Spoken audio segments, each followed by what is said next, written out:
आपको पता है कि खेतों की पैदावार बढ़ाने वाला ये यूरिया आखिर फैक्ट्री में कैसे बनाया जाता है। वैसे तो एटमॉस्फेयर में 98% नाइट्रोजन होता है, लेकिन प्लांट्स को ग्रो करने के लिए हमें और ज्यादा नाइट्रोजन की जरूरत पड़ती है, जो जड़ों के रास्ते से हमारे पेड़ों में जाता है। और इस जरूरत को पूरा करने के लिए हमें फर्टिलाइजर की जरूरत पड़ती है। इसीलिए खेती को और बेहतर बनाने के लिए यूरिया बनाया गया है। दोस्तों, जब यूरिया को खेत में डाला जाता है तब मिट्टी नाइट्रोजन देती है, लेकिन कई लोगों के मन में यह सवाल आता है कि यूरिया बनाने में कौन कौन सी चीजों का इस्तेमाल किया जाता है। तो चलिए जानते हैं यूरिया बनने की पूरी प्रोसेस के बारे में। इस प्रोसेस में सबसे पहले यूरिया बनाने के लिए जो नाइट्रोजन गैस होती है उसे लिक्विड या सॉलिड में कन्वर्ट करने के लिए एक कॉम्प्लेक्स प्रोसेस से गुजरना पड़ता है, जिसके लिए बहुत बड़ी बड़ी फैक्ट्रीज लगाई जाती है। फैक्ट्रीज में यूरिया बनने का काम 3 स्टेज में पूरा होता है। पहले स्टेज में लिक्विड यूरिया तैयार किया जाता है।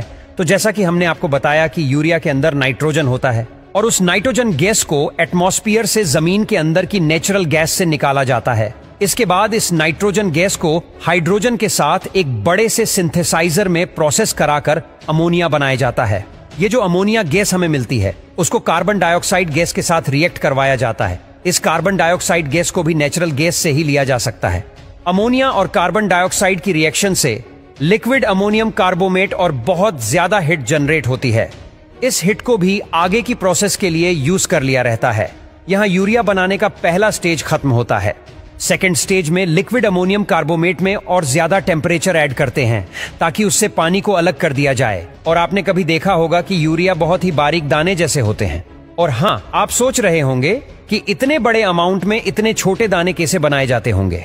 दरअसल इन्हें एक बड़े कूलिंग टावर के अंदर बनाया जाता है।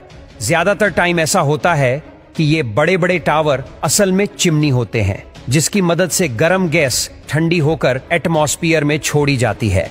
क्योंकि गर्म गैसेस को गवर्नमेंट के रूल के हिसाब से नॉर्मल एनवायरनमेंट में सीधा नहीं छोड़ सकते हैं, उसको ठंडा करके एनवायरनमेंट में छोड़ना होता है।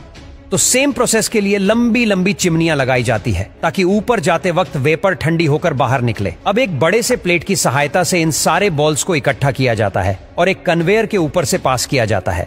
इसके बाद इस यूरिया का कॉमर्शियल यूज ना हो पाए, इसी वजह से उसके ऊपर निम का स्प्रे किया जाता है।